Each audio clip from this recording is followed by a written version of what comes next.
Hello and welcome to another episode of Reviews Redux, where I take another look at one of my older reviews and bring it up to my more current quality standards. Today I'm taking another look at Mass Effect 2, but this time I'm also going to be taking a look at all of its DLCs, including the Cerberus Network DLCs, Arrival, Overlord, Lair of the Shadow Broker, and Stolen Memory. And I'll be taking a look at all of these on PC. This is a hybrid of third-person shooter and action role-playing game developed by BioWare and published by Electronic Arts in 2010 for PC and Xbox 360, and it was released the following year for PlayStation 3. And it was extremely well received across the board when it came out, although in more recent years it's gotten something of a negative reputation, but I think that's more from a general distaste that's gone towards BioWare, as well as the problems that Mass Effect 3 had. But here's the thing, if we judged every game from what the sequel did wrong, then that would be an incredibly dumb way of judging a video game. So, let's go ahead and start delving into Mass Effect 2 and finding out what truth there is to the critical acclaim there, if there is any, of course. And much like how I handled my Mass Effect 1 Redux, we're going to also take a look at the DLCs after we take a look at the main game. So, let's go ahead and get started with the presentation. And like always, we're going to go ahead and start with the visuals. Now, this is definitely a considerable improvement over the previous game. That much is obvious right from the get-go, and part of that is because it doesn't have the same sort of optimization problems that the original Mass Effect did. This time around, they actually did a proper PC port, and it was a multi-platform game from the start, instead of being developed primarily on Xbox 360 and then ported over to other systems. This does come with some issues as well, namely things like the texture quality being relatively low, as well as a few oddities with the way that the inventory system is handled and just the general interface. For example, the way you select weapons in the game is not by just pressing a button, but rather by holding the button down to bring the tactical menu up, and then clicking on whatever weapon you want in the tactical menu. It is fairly unintuitive, but thankfully whenever you open up the tactical menu, it does pause the game so it doesn't get you killed or anything. Now, the same can't necessarily be said for the actual controls in general, but that's something I'll get to more when I get to the gameplay section. For now, just understand that the interface itself is a bit unintuitive for PC, and is obviously meant as a multi-platform game right from the start.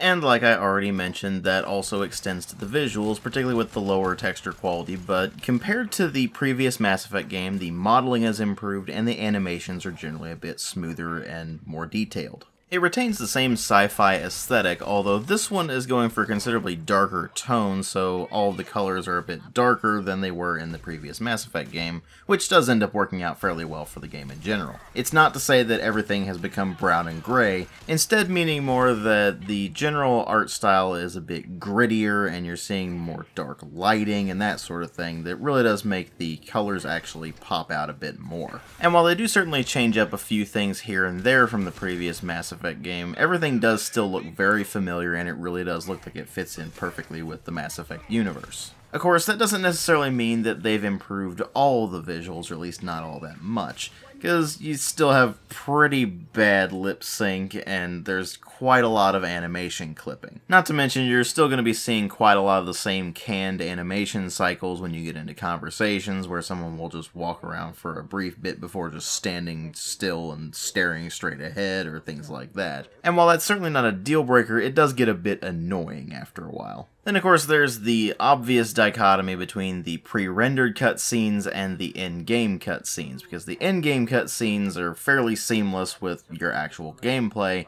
whereas the pre-rendered ones are of a fairly low-res video format and they look considerably pixelated compared to what you're seeing when you're actually playing the game. Now, admittedly, that's pretty much a problem with just about any game out there that does use pre-rendered cutscenes instead of doing everything in-engine, but it does have a pretty easy fix, which is simply to not use pre-rendered cutscenes and instead just render everything in-engine. So the visuals certainly aren't perfect, but they're definitely an improvement in general over the previous Mass Effect game, especially when you factor in the considerably lessened technical problems. Then you move over into sound design, and that's where things get relatively consistent with what you saw in the original Mass Effect, which is, generally speaking, very strong voice acting across the board, featuring a fairly ensemble cast, including pretty much everybody who was in the original Mass Effect returning for this one, unless of course their character was killed off. And it's pretty obvious right from the start that the directors of the audio in this were considerably more comfortable with what they were doing than what you saw in the original Mass Effect, because the voice acting does end up being better and more natural in this than it was in the previous game. Now, of course, that's not to say that there's not a sour line here or there, but that's just about any video game out there that does have a lot of voice acting, so it's something that's a bit excusable there. And generally speaking, when you do run into a sour line, there's so few and far between that it's really not a problem. And in that case, it's usually not even the delivery of the line so much as it's just the line itself as written. So in those cases, the actors did what they could with what they had, but not all of the lines are up to the same quality standard as the ones that really do grab your attention in this. Now, of course, no game is perfect, and you're not going to have absolutely perfect dialogue throughout the entirety of the thing, so you don't go into it expecting it to be 100% flawless, but let's face it, BioWare both writes really, really great dialogue and really, really terrible dialogue, sometimes in the same conversation. Thankfully, as far as this game is concerned anyway, that's not really a problem because they succeed way more often than they fail. Now, once you move past the voice acting, there's also the soundtrack and the sound effects themselves. Sound effects themselves are suitably sci-fi, and they fit in pretty well with what we heard from the previous Mass Effect game, although instead of them simply being regurgitations of what you saw in the original Mass Effect, all of the sound effects in this are improved compared to the previous game. They are more distinct, and they don't sound quite as obnoxious. And of course, the big thing about the sound effects in this, particularly with, for example, the gun sounds, is that they are unique. So instead of just hearing the same exact sound across all of the pistols, all of the assault rifles, etc., in this one, if you are using a Matic heavy rifle, it sounds different from a Vindicator battle rifle or an Avenger assault rifle, for example. Similarly, if you're using a Phalanx hand cannon, then that sounds different from a Carnifex hand cannon, and so on and so forth. The sound effects themselves are also cleaner and more distinct, meaning that they just sound flat out better than what you heard in the original Mass Effect, and even though they can sound a bit weaker in terms of raw punch, you are dealing with a bunch of sci-fi guns here, so it actually kind of works out in the game's favor, because it can pretty much get away with whatever it wants. It's not necessarily bound to the same sound effects that you would hear for, say, an M4, because the M4 is a real-life gun and we know what they sound like. That said, the explosions still need more bass kick to them, so that's something they definitely needed to work on with this, and they just ended up not doing that. But then there's the one thing they really didn't skimp on, and that was the music. The soundtrack in this game is absolutely fantastic. The composers from the previous Mass Effect game returned for this one, and not only were they continuing the style that the original Mass Effect had, with that heavy influence from 80s synthesizer and such, but they also tried to work in quite a lot more orchestral music that really does try to make the game sound a lot more epic, and generally speaking, that does succeed very well. But it doesn't stop there. They were throwing in quite a lot of influences from various musical styles, and even though it is a kind of odd amalgam of these various music styles, it just works. And they definitely deserve kudos for working in something that's not only true to the original game, but also does its own thing and does it extremely well. So, generally speaking, they have just done a fantastic job of improving the presentation over the original game, although they do slip up here and there, making it not so much a leap up as a solid step up from the previous game. But here's the thing, even though the presentation is improved over the original game, what really matter here and what are going to ultimately make or break this thing for you are the story and the gameplay. The story in this picks up not too long after the events of the original Mass Effect, where Commander Shepard has been sent out to investigate Geth activity. The threat of the Reapers has been conveniently swept under the rug because nobody is willing to believe that a race of sentient machines is going to show up out of nowhere and just completely eradicate life as we know it. So of course, rather than letting Shepard gear up for the fight against the Reapers, they send him or her off to do this Geth investigation, and they end up finding this massive ship that tears the Normandy asunder. In the process, Commander Shepard is killed, and it does a time skip to 2 years later, where it turns out that Shepard's body was recovered after having been spaced, and a shadowy organization known as Cerberus spent a ridiculous amount of time and effort and money in order to rebuild Shepard. Now, for those of us who had already played the original Mass Effect, finding out what was going on with Cerberus and why they rebuilt Shepard and that sort of thing was a pretty big deal, because Cerberus is a straight-up bad guy organization in the first game. Now, of course, that role doesn't really change when you hit Mass Effect 2, but they do show that things are a lot more complicated than simply Cerberus are terrible people and you should just fight them at all costs. Turns out they have their own ideology, which in their case is just humanity first, at any cost. They are perfectly capable of doing good deeds whenever it suits them. It's just that their methods are generally pretty abhorrent. But we'll get to that more later on. Point being that Shepard is basically resurrected through something called the Lazarus Project, and he or she ends up working together with Cerberus in order to investigate a bunch of abducted human colonies, where it seems like they just up and disappeared without a trace. Once you start looking into things, you find out that there is an alien race known as the Collectors who are abducting entire colonies of humans and doing who knows what with them. And thus the mission becomes clear. Because the Collectors are located toward the center of the galaxy and are only accessible through the Omega-4 relay, through which no one has ever returned, your objectives are ultimately quite simple. Find a way to get through the Omega-4 relay and stop the Collectors from doing what they're doing. To that end, you need to assemble your team, gear them up, gear up the ship, and then go through the Omega-4 relay on what is being termed a suicide mission in order to prove everyone wrong about that. And as far as plots go, it's fairly simple but straightforward and effective at what it's trying to do, which is actually be a transitionary piece. This is where the game gets a lot of its hate. A lot of people seem to think that the game is either unfinished or it is severely lacking in story or something along those lines. It was never really meant to be its own full standalone thing. It was always really meant to be more of a transition between what you see in Mass Effect 1 and the setting up of the universe and the stakes, and the end game, which was actually supposed to be Mass Effect 3, where they conclude the trilogy and they conclude all of Shepard's storyline there. Now, you can, of course, take it as its own standalone game, and if you do that, then the story does stand on its own, but it is a bit flimsy unless you bring it into the full context of the Mass Effect series. Now, here's the thing. I'm not going to spoil any more of the story than I already have, just giving you the primer for all of this, but the real strength of Mass Effect 2 is not actually its main plot. As main plots go, it does a serviceable job of being a transition between Mass Effect 2 and what you would hope would be a good game with Mass Effect 3. Things turned out a bit different there, but that's for the Mass Effect 3 Redux. No, the real strength of Mass Effect 2's writing is in its character development and in its side stories. Moments throughout the game that not only allow the characters to develop, but they also expand the lore of Mass Effect, and they can be treated as their own sort of mini-sodes. So, for example, you go on one mission, and it introduces you to how the migrant fleet is set up, not only through its governance, but also its actual culture, because that's something that you were only told about in the original Mass Effect. Now you actually get to see it. You get to see the Krogan homeworld. You get to see how the Krogan interact with each other. Things like that you didn't necessarily have in the original Mass Effect and had to be told about.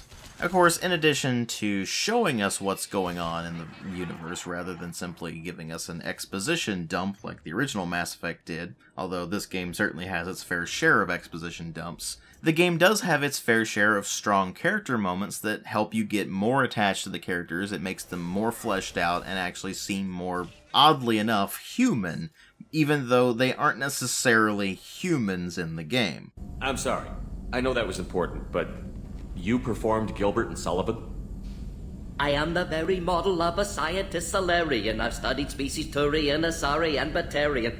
I'm quite good at genetics as a subset of biology because I am an expert, which I know is a tautology. My xenoscience studies range from urban to agrarian. I am the very model of a scientist Solarian.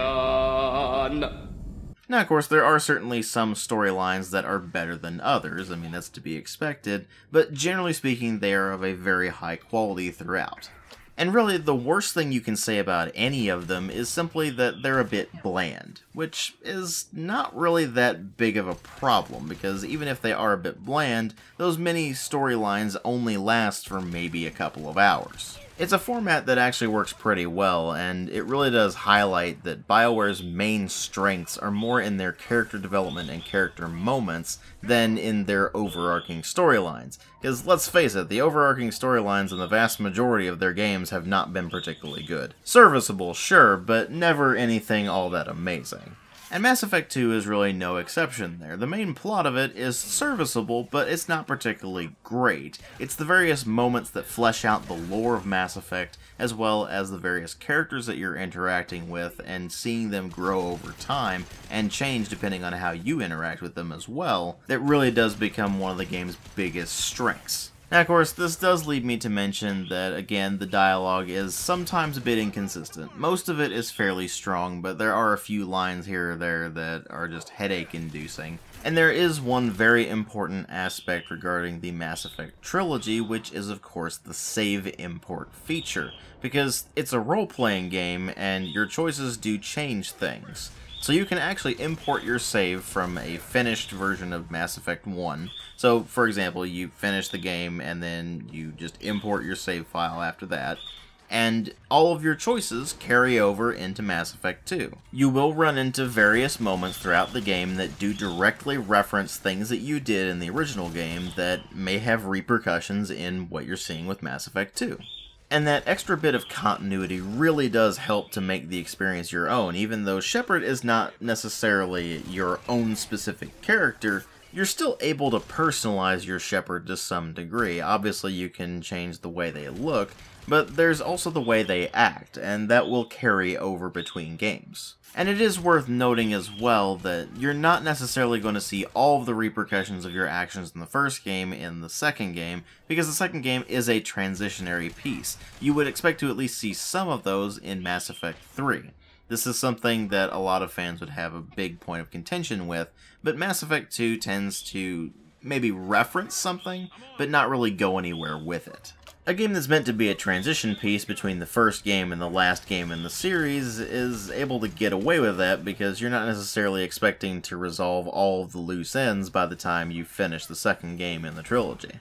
Again, that's something more to talk about in the Mass Effect 3 Redux, but suffice to say, you do see some of that here as well, where it might use an element from the previous Mass Effect game that you made a specific decision on, in order to make it obvious that your decisions do carry over, but not necessarily go anywhere with them until, obviously, what would be going on in the third game. Still, the game does actually do a pretty good job of making it obvious that your decisions do carry over, it's just that, at least in this particular game, you may not necessarily see all of your plans come to fruition. This would be more of a problem in the sequel, but again, that's for when we get to the Mass Effect 3 Redux. For now, just understand that you do get quite a lot of references if you have played the original Mass Effect, and you do carry over your save into this one, to things that you actually did in the first game, which is very nice. It gives a nice sense of continuity there. In fact, whether you're talking about the stuff that is actually in Mass Effect 2 on its own, or the things that were imported from your save from Mass Effect 1, there's really not a lot to majorly complain about as far as the writing goes for Mass Effect 2. Again, pretty much the worst you can say about it is that certain elements here and there are a bit bland, but those aren't deal breakers at all, and as a whole, the writing tends to be rather strong throughout. But there is one particular element of the writing that is complained about quite a lot by a lot of people, and that is not actually the writing itself, but rather the dialogue wheel, which leads me more into the gameplay section. Now, the original Mass Effect also had a dialogue wheel, and it was an interesting way of trying to optimize that more for controllers, and they carried it over into Mass Effect 2 as well. But the dialogue wheel has gotten a fairly negative reputation among people who seem to think that it somehow dilutes the actual conversation mechanics. Even though, in reality, it's just an interface for you to actually select your dialogue options. They do make it a bit easier to select Paragon or Renegade because your Paragon option is going to be the top option, and your Renegade option is going to be the bottom option on the dialogue wheel no matter what it is. with a more neutral option in the middle if that's actually available. And as a result, that has led many to believe that the dialogue system is very simplistic. When you get down to it, it's really no different from a dialogue list, it's just the way that it's presented to you. And sure, there is the issue of the dialogue wheel's text not necessarily matching up to what you actually say. It gives you the gist of what you're about to say, but it may not be the exact line. And that's probably more for clutter reasons than anything else. But let's face it, if you want a prime example of how a dialogue wheel can go really bad, you look at what Bethesda did with Fallout 4. It's not that bad in Mass Effect 2. It can be a bit misleading sometimes, but even when it is slightly misleading, it still gives you enough of a general idea of what the line you're about to say is going to be so that you don't get completely blindsided by it. Could it be better? Certainly, but it does function, and it functions reasonably well, so it's not really something to complain about unless you're just being nitpicky. What is much more reasonable to complain about, however, are the various interrupts that are presented to you throughout the game. This is a new element to the dialogue, where you can interrupt what is going on in that particular dialogue in order to take either a Paragon or a Renegade action. The problem is that it is disproportionately more Renegade interrupts than Paragon interrupts, and you don't get an option of both, you only get one or the other in any given dialogue.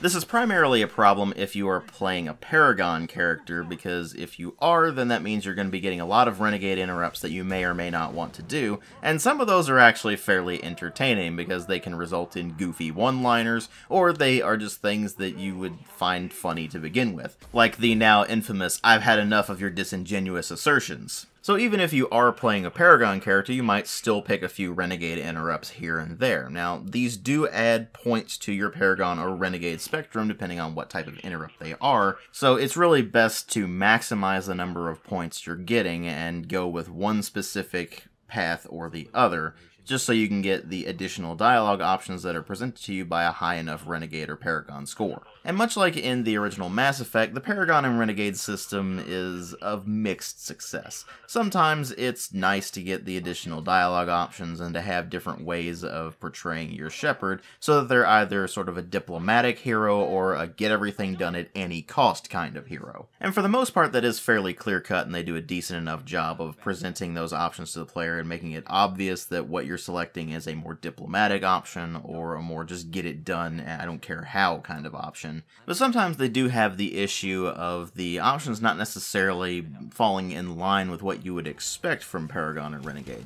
For example, there's one quest that makes you decide whether or not to brainwash people or destroy them. Now, destroying them does sound more like a Renegade option, but brainwashing them doesn't sound like a Paragon option. That also sounds like a Renegade option. Now, don't get me wrong, I understand that morality is not simply black and white and that there's a lot of gray area there, but there's something odd about the way they've set it up, where it's certain options just don't seem like they fall in line with Paragon or Renegade. This is where it becomes kind of problematic to refer to the Paragon and Renegade system as a morality system, because that would imply something more along the lines of, say, Knights of the Old Republic, where it is very obvious you are selecting good guy or bad guy decisions, and by doing that you're either going more towards the light side of the Force or the dark side of the Force. Mass Effect doesn't really do that. Again, it's more of a mentality where the Paragon is trying to be more diplomatic and minimize casualties, and the Renegade is more along the lines of, no, it doesn't matter how many casualties there are, we are going on a big picture here, we need to get this done, and we need to get it done as quickly as possible. And I feel like that is where people start to get very confused about the Paragon and Renegade system. They immediately think Paragon, good guy, Renegade, bad guy, and that's not the case. And Mass Effect 2 tries to prove that. It's just that sometimes it does it in a fairly slipshod way. And considering how much dialogue there is in the game and how many Paragon and Renegade decisions you're going to make, it is reasonable that people would be irritated by that sort of thing. Now, if you understand how it goes and what they're actually trying to achieve with that system, it's not as big of a deal. But if you just go into it and you haven't played the original Mass Effect, or if you go into it and you don't understand that Paragon and Renegade is not a straight-up morality system, then it can be a bit confusing, and that will lead people to dislike the system entirely. But here's the thing. It's not just the dialogue system that people have problems with. A lot of people that are more traditional role-playing game players are going to dislike the gameplay mechanics. Just the general things that you're doing outside of talking to people, outside of making decisions. Because that has mostly been reduced to being a third-person cover-based shooter with some light tactical elements. Much like in the first Mass Effect game, you have a tactical menu that you can bring up when you're running around on the ground and order your companions to either take cover at a certain position or to target certain enemies or use their abilities. And whenever you bring up the tactical menu, you actually pause the game, so you can kind of plan things out in your head when you're actually ordering your various companions around, and you can even use your own abilities or switch weapons when you bring up the tactical menu as well. For the most part, that's actually been improved over the original Mass Effect, because the tactical system functioned but was a bit messy. In Mass Effect 2, it functions, and it functions pretty well. The interface is cleaner and easier to work with, and you have the addition of 2 buttons assigned to each companion in order to order them around. So you can just quickly press the Q or E buttons if you're using standard keyboard controls in order to quickly order your companions to either take cover at whatever you're pointing at or to target whatever you're pointing at. And that does make the combat go more smoothly. Where they changed some things up are in the particulars. For example, they made all of the combat reload based as opposed to overheat based. So instead of just continuing to fire until your weapon overheats and then having to wait for a period of time for it to cool down, now you have what are explained in the game as thermal clips, which when you actually are firing the weapon, the heat is dissipated into that thermal clip, and you have to eject that clip in order to continue firing because it needs to load a new clip in, and that's a quick way of venting the heat out. Now, here's the problem with that. Lore-wise, it's a bit flimsy, but mechanically, it actually makes a lot more sense to do that in a third-person shooter than simply having everything overheat-based.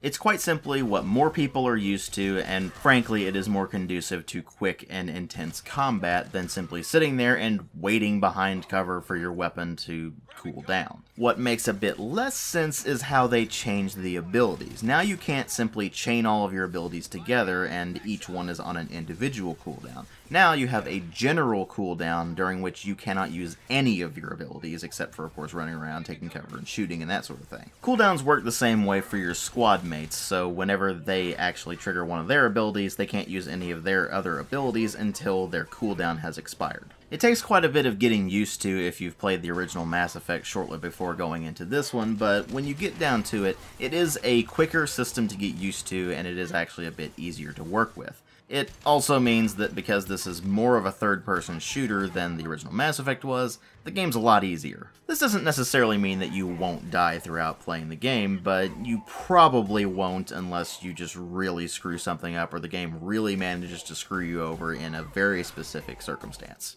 So there's something of a trade-off with the way they've overhauled the combat mechanics. On the one hand, the combat mechanics are considerably improved over the original Mass Effect, which is frankly a good thing because the combat mechanics in the original Mass Effect were pretty much garbage. You had 4 weapon types, each of which behaved exactly the same. Regardless of which pistol you were using, it was always going to behave exactly the same, just with different stats.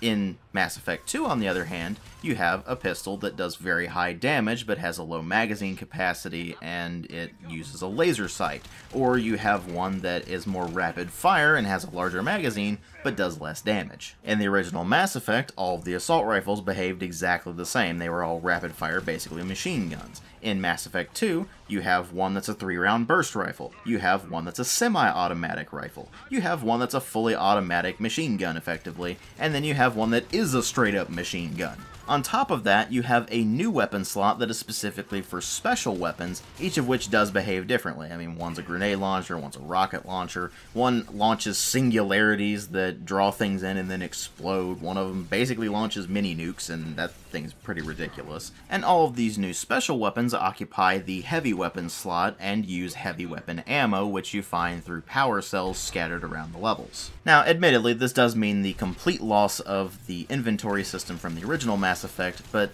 frankly, that wasn't much of a loss. The improvements to the combat were more than enough trade-off for losing that idiotic inventory system, although I do feel like they could have certainly done a bit more with the armor, because instead of it having different stats and giving lots of different appearances, instead you get various armor pieces, so you might just change the shoulder pads, you might change the chest piece, you might change the helmet or the visor or whatever it is on your head at any given point. And those will not only change how Shepard ends up looking when running around in full gear, but they will also give you various slight stat bonuses. So one might give you a bit extra weapon damage, one might give you a bit extra shield capacity, or make shields recharge faster, or something along those lines. They also added an armor customization to allow you to customize the way the armor's paint looks. So if you don't want it to be black and red color scheme, then you can make it purple and green if you want to. Now, admittedly, that only applies to the armor you can customize, which is the N7 suit, and if you pick any of the other armor suits, for example, the Blood Dragon armor or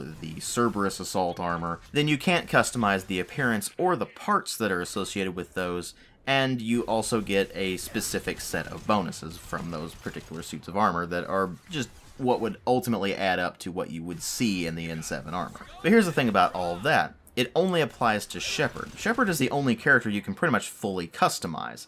Everyone else has their own specific appearances. Now, some people lament the loss of putting armor on them and such like that, but frankly, it doesn't really matter all that much. Because you still can level up those characters and give them additional strengths on their abilities, and you can, of course, get various bonuses that will improve their shield capacity, their health, their damage output, that sort of thing. But this leads me into probably the worst aspect of this game, which is the research system and the associated surveying system. Now, research in itself is not necessarily a bad thing, because you go in there and you can research new weapon types. So for example, you can get the mini nuke launcher through the research system. You can also research ship upgrades, which you will need for the suicide mission later on. And you can, of course, research things that will improve your damage output, your squad's shielding, your squad's health, and even some various upgrades for Shepard. In theory, it makes sense. The problem is that you require various resources in order to research the projects, and these can get rather hefty on the resource requirements.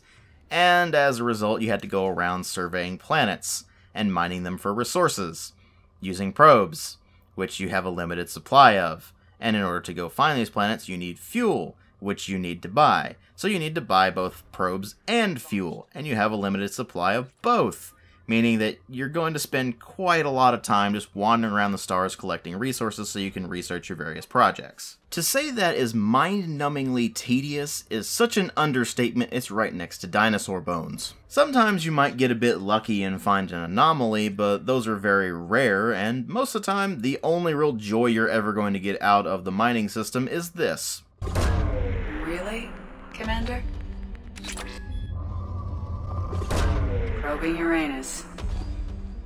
Let's face it, you got a chuckle out of that. Anyway, the point is that the resource collection and the research system ends up becoming incredibly tedious, but it is necessary because you do need those ship components in order to survive the suicide mission later on in the game. Because if you don't manage to get all of your squad loyal, which is going on their specific loyalty missions and completing those, and if you don't manage to get all of the ship upgrades, then you will lose people on the suicide mission, and they will be dead if you import your save into Mass Effect 3. So that ultimately becomes one of the more frustrating elements of Mass Effect 2, where you're forced to deal with that system even though you don't really want to because it's just ridiculously boring. Another frustrating thing is that after you complete a certain number of missions, then it will actually force you into a couple of story missions instead of letting you continue to go around and do loyalty missions and that sort of thing. Now, of course, they do give you plenty of time to do what you need to do to prepare for the mission, but once you've completed that mission, they also give you an opportunity to go back and complete all the missions that you missed before. Now, of course, keep in mind that mostly means going back and completing the DLCs, because if you go through the game, you find out pretty quickly there's not a whole lot of side content in this. Instead of taking the same approach that the original Mass Effect did, which was give you a bunch of planets to do basically nothing on really. They give you a bunch of side activities that are either already in the missions that you're going on, or they'll give you a side mission that lasts less than maybe 30 minutes or so. This ultimately means that Mass Effect 2 is a considerably more focused experience than Mass Effect 1 was, and that actually works out quite a bit better for the Mass Effect series in the long run. The game really excels when you're getting to explore new lore and when you're getting to explore the various characters and find out more about their backstories and how they think and actually see them develop over time. A lot of side content isn't necessarily conducive to that unless they take a lot of time and care and actually develop proper side quests. So with Mass Effect 2, they looked at what they did with the original Mass Effect and did, we can do better than that, and they did. It's actually a much better game than the first one, both in terms of its mechanics and in terms of its general focus. Now, is it better in all respects?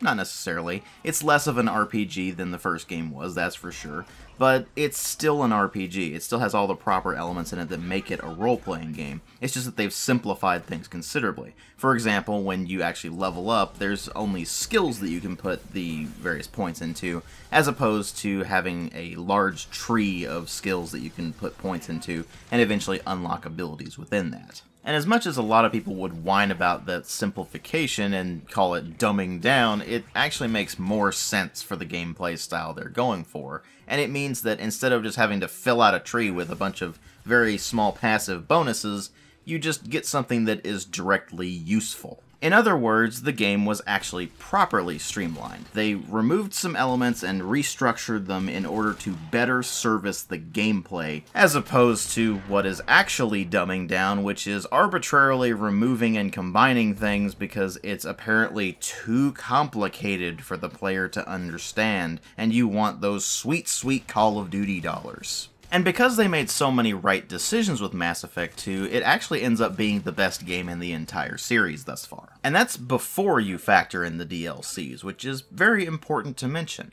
The game stands well on its own, even without its downloadable content, and as a result, it gets a 4 out of 5. Again, Mass Effect 2 is excellent. If you enjoy role-playing games and shooters, then you should definitely give it a try. I would recommend that if you're going into Mass Effect 2, that you do pick up Mass Effect 1 first and play through that, and then import your save into Mass Effect 2, because you do get more out of it. But even on its own, Mass Effect 2 is a damn good game. But what about the DLCs for the game?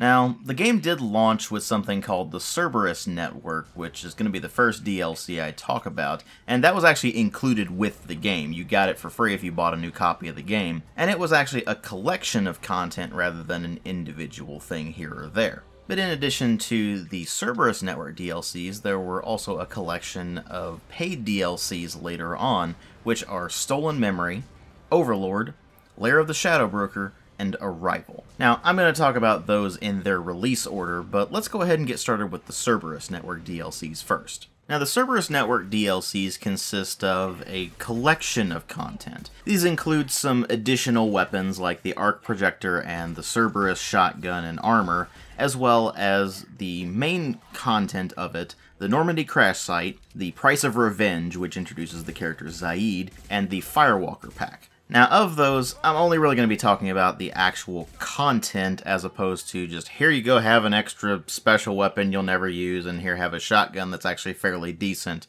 and an armor set that you may or may not use. So, let's go ahead and start with the Normandy crash site, which is the shortest and simplest of all of the bunch. It's a mission where you go and you find the crash site of the Normandy, and you go around and collect dog tags, as well as place a marker that's supposed to be the monument to the Normandy.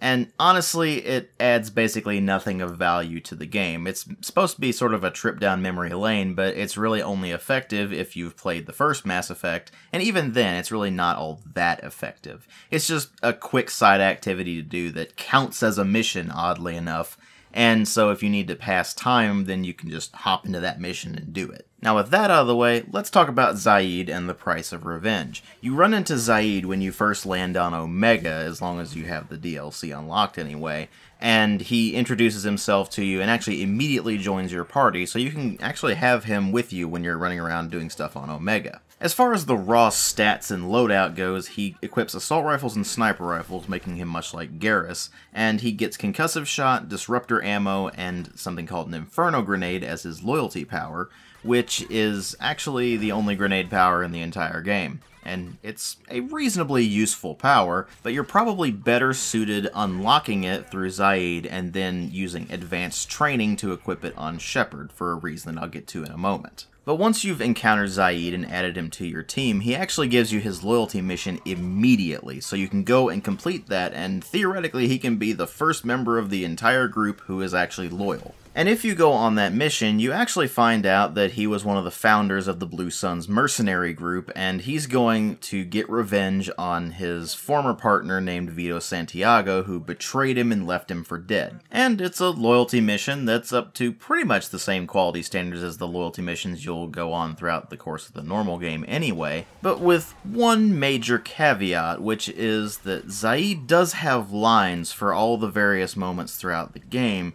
but he doesn't have the same kind of conversations that you can have with the main cast. Sure, he'll regale you with stories about his past exploits when you go into his room on the Normandy and you look at the various items he has scattered around the room, or you just go up and talk to him, but you don't get to have proper conversations with him. Instead, he just talks at you.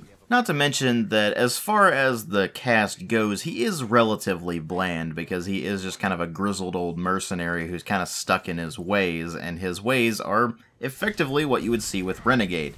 Win at all costs, and the casualties don't really matter. And there are just better squad mate options anyway, so you'll probably at least get him loyal so you can get Inferno Grenade, and then actually equip that to Shepard so you have a grenade ability that'll be useful against enemies behind cover. But he's probably not going to be the character that you're going to have on your squad all the time. You might want to swap him in and out here and there depending on the mission parameters, but most of the time you're probably going to go with other characters because they're just more interesting and have more interesting things to say. Lastly, with the Cerberus Network, there is the Firewalker pack, which adds a hover tank, basically, that you can drive around and scan things and occasionally shoot at things with. And that's only for the specific missions that the Firewalker pack adds to the game, none of which are actually worth playing. Look, if you thought driving the Mako in the first game was boring, then do yourself a favor and just avoid the Firewalker pack entirely with the second game. Even though it does control better than the Mako did in the first game, and it doesn't defy physics like the Mako did in the first game, or at least not quite as badly,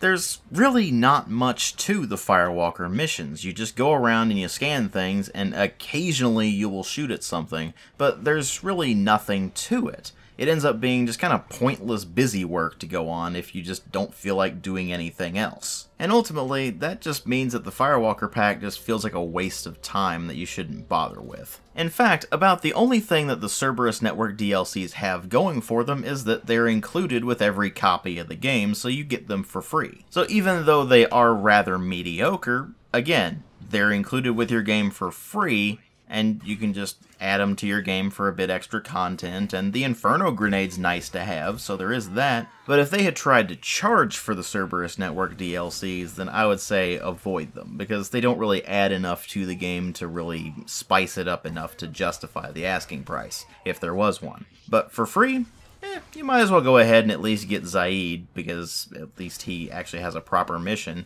And if you want a bit of a trip down memory lane, then you can just do the Normandy crash site. But just do yourself a favor and avoid Firewalker entirely. And now that we got the Cerberus Network DLCs out of the way, let's go ahead and start talking about the paid DLCs, starting with the very first one to be released, which is Kasumi Stolen Memory. It cost 560 BioWare points, which is roughly $7 US, and it introduced you to the character of Kasumi Goto, the Master Thief, and it also gave you her loyalty mission, where you actually go to recover a gray box, which is basically a storage device for memories. So the DLC consists of Kasumi introducing herself to you and giving you the particulars of what you're about to do, which it turns out is basically a heist mission. It is very unique in the grand scheme of missions in Mass Effect 2, and it actually does feel like something unique has been added to the game as a result. The actual story of the DLC is that Kasumi is trying to recover her partner Keiji's gray box, and in order to do that, she needs to infiltrate the house of Donovan Hawk, an arms dealer who is currently hosting a party. You go in under an assumed identity, and after schmoozing around the party for a while, finding a way to get into the vault where the gray box is being stored. And once you go in there and recover the gray box, you find out that it was actually pretty much a trap, and you had to fight your way out of the house and deal with Donovan, and after that, you've got Kasumi's loyalty. Since you can meet up with Kasumi as soon as you're able to go to the Citadel, you can actually get her loyalty very early in the game, much like with Zaid, before pretty much anybody else. But unlike Zaid, she has a skill set that is much easier to work into your party because she's a thief, and thus her abilities are more related to stealth and hacking. Plus, she's a considerably more likable character because Zaid's just a fairly bland, grizzled old veteran, whereas Kasumi has quite a bit of pep in her step and is generally fairly amusing. In addition, her DLC comes with a new submachine gun, which is nice considering there are only 2 submachine guns in the base game, and she gives you a third, which is actually a very good one. So that's also good to have, and you can get that very early on in the game, making the characters in your party that do use submachine guns considerably more useful. Now, all that said, she does come with the downside of, again, like Zaid, even though she is able to comment on the various goings-on throughout the course of the story missions and such, she doesn't have proper conversations once you go visit her in her room. Instead, she has various items scattered around the room that you can ask her about by going up to them and just pressing the activation key. And then you can also just talk to her, only she talks at you instead of actually being able to have a proper conversation with her. The thing is, when you go to talk to her, she's basically a shameless gossip about everything that's going on around the ship, and that does end up being pretty amusing. So, all in all, Kasumi is a considerably better character than Zaid to add to the game, because not only does she fit into the party a bit better with her more unique skill set, but her personality is a lot more likable, and her backstory and loyalty mission are actually rather interesting and enjoyable. But that said, it is a bit difficult to fully recommend the Stolen Memory DLC because it does come with an asking price of $7, which is a bit pricey for what you actually get here. But if, for example, you could get it bundled together with the game or bundled together with other DLCs, then maybe you should check it out. Next up is the second paid DLC for Mass Effect 2, which is Overlord. It introduces a new quest line where you go to investigate a Cerberus research base that has gone silent.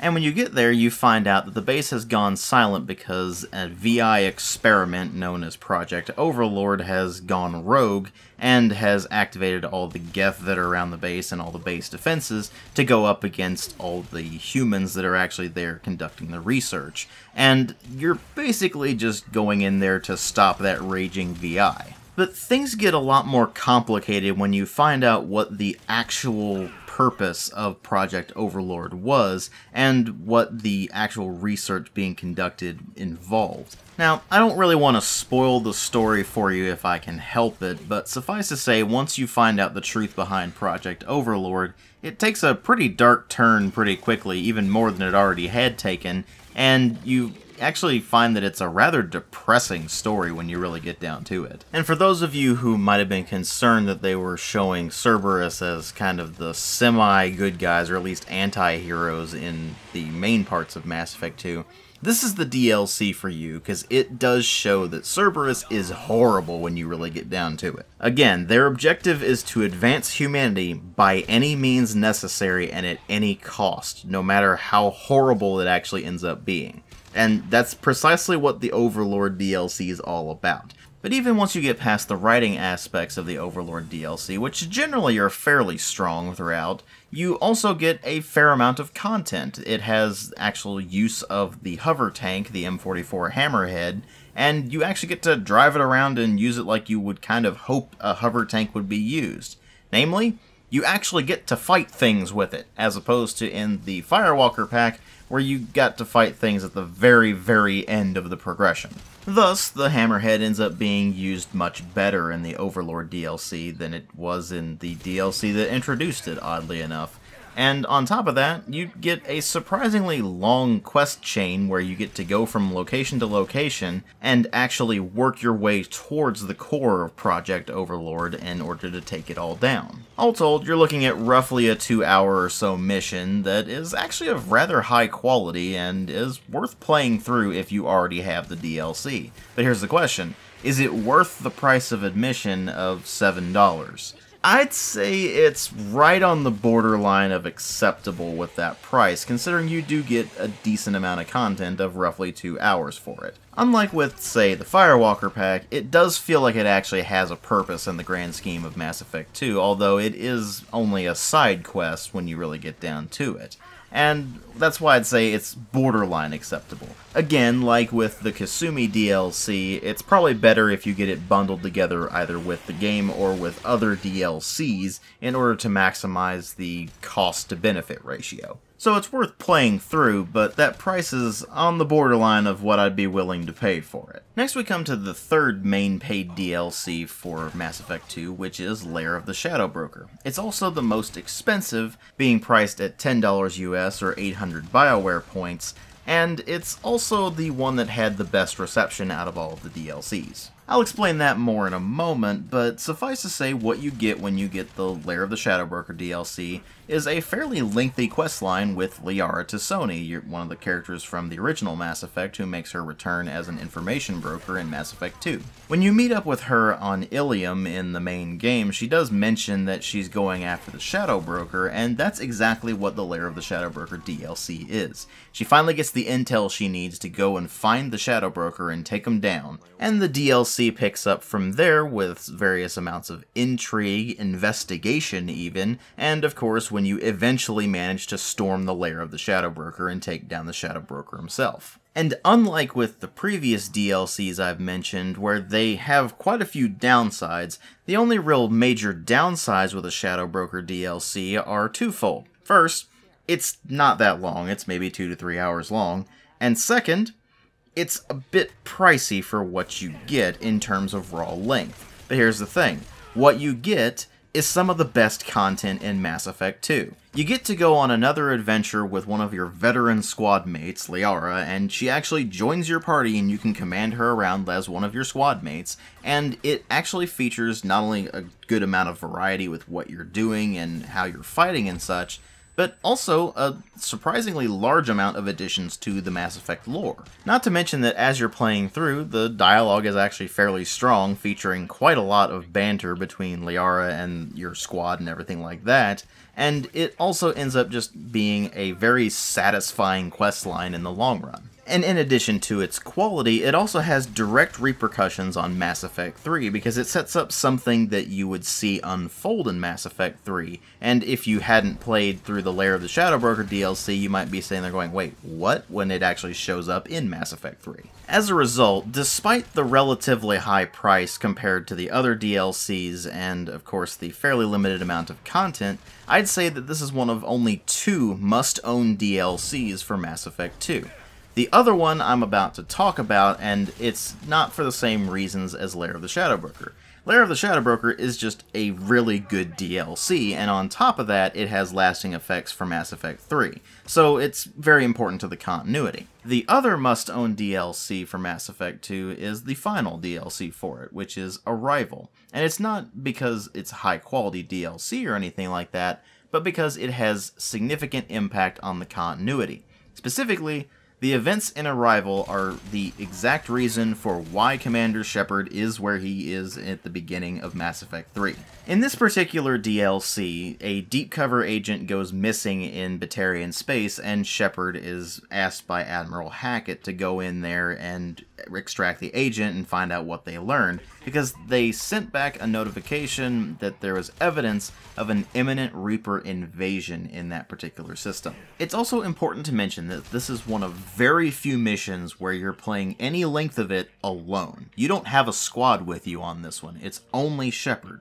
which means that you may want to do this more toward the end of the game when you've unlocked as many abilities as you can and you have a good loadout and everything. When you go in to rescue the deep cover operative, they turn out to be a Dr. Amanda Kenson who tells you that they discovered a Reaper artifact and were studying it, and that's how they got the message that there was going to be a Reaper invasion in that system, and that led them to develop something called the Project, which was an attempt to stop the invasion, or at least slow it down, by destroying that system's mass relay, which is something that has never really been tried before, and it could potentially destroy the entire system. The problem with that is that the system in question has several thousand Batarians in it, around 300,000 in fact, and if they destroy that system, that pretty much constitutes an act of war. Especially considering they have a matter of 2 days in order to complete the whole thing, and there's no real way to evacuate that many people in that short of a time frame. It's a very difficult decision to make because you're doing what is effectively a war crime in order to prevent the Reapers from just coming in and annihilating all life as we know it. There's also another major problem with that.